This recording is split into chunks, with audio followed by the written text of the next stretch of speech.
તાનાશાહી તો આખા કચ્છમાં દરેક કંપનીઓમાં ચાલે છે.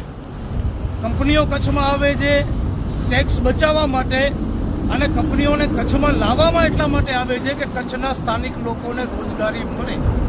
અહીંયા જિંદાલ કંપની છે. આ જિંદાલ કંપનીની તાનાશાહી એટલી કે સ્થાનિક લોકોને રોજગારી નહીં આપવી. આજે રતડિયા અને કુંદરોળીના ગ્રામજનો રોજગારી માટે ધરણા કર્યા છે. કચ્છમાં કંપની આવે, પોતાનું ટેક્સ બચાવવા, કચ્છના લોકોને રોજગારી આપવા, રોજગારી ન આપે એટલા માટે કચ્છના લોકોને ધરણા કરવા પડે. આ જ કંપનીની બીજી બ્રાન્ચ છે, ત્યાં કનેથી હાલતે ને ચાલતે નોકરી ઉપરથી કાઢી નાખે, લોકોને ધરણા કરવા પડે. શરમ આવી જોઈએ કચ્છના નેતાઓને.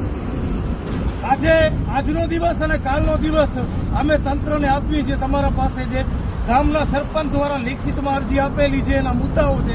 જો 2 દિવસની અંદર આ જિંદાલ કંપની લોકલ માણસોને નોકરી ઉપર નહીં રાખે, સ્થાનિક લોકોને CSR ફંડનું યોગ્ય ઉપયોગ નહીં કરે, તો પરમ દિવસે સવારના 10 વાગે આ કંપનીનું ગેટ બંધ કરવામાં આવશે. અને જેટલી પોલીસને બોલાવવું હોય એટલી પોલીસને બોલાવી લે. આ કંપની અને ભાજપના નેતાઓને પણ છૂટ તમને આવવું હોય તોય પણ અમારા વિરોધમાં વાત છે કચ્છના રોજગારી માટે.